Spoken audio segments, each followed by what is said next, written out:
కామాక్షి ఏకాంబరేశ్వరులు మీనాక్షి సుందరేశ్వరుల పరిణయ మహోత్సవంతో ద్విగుణీకృతమవుతున్న ఈ దివ్య ప్రాంగణంలో పరమేశ్వరుడు ప్రత్యక్షమవుతున్నారు బంగారు లింగ రూపంలో. స్వర్ణలింగోద్భవాన్ని ప్రారంభించవలసిందిగా మనవి.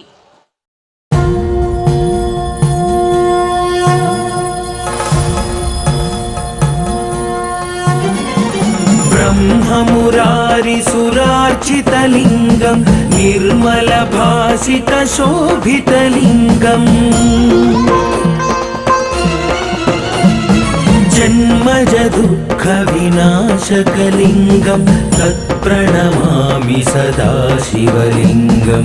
देवमुनिप्रवरार्चितलिङ्गं कामदहनकरुणाकरलिङ्गं रावणदर्पविनाशनलिङ्गं तत्प्रणमामि सदा शिवलिङ्गम्.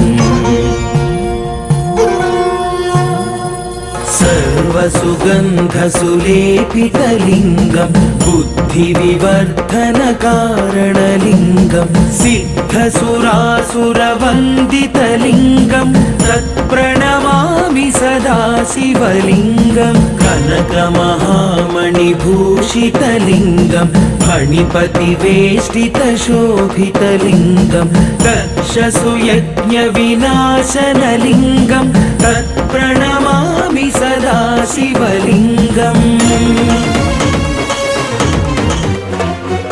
कुङ्कुमचन्दनलेपितलिङ्गं पङ्कजहारसुशोभितलिङ्गम्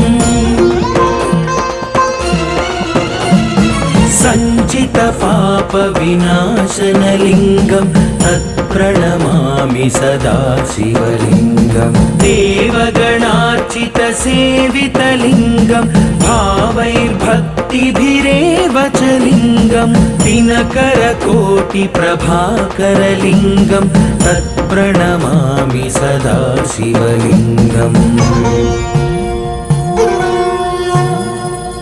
अष्टदलोपरिवेष्टितलिङ्गं सर्वसमुद्भवकारणलिङ्गम् अष्टदरिद्रविनाशनलिङ्गं तत्प्रणमामि सदा शिवलिङ्गं. सुरगुरुसुरवरपूजितलिङ्गं सुरवनपुष्पसदार्चितलिङ्गं परात्परं परमात्मकलिङ्गं तत्प्रणमामि सदा शिवलिङ्गम्. लिङ्गाष्टकमिदं पुण्यं यः पठेत् शिवसन्निधौ शिवलोकमवाप्नोति शिवेन सह मोदते शिवेन सह मोदते.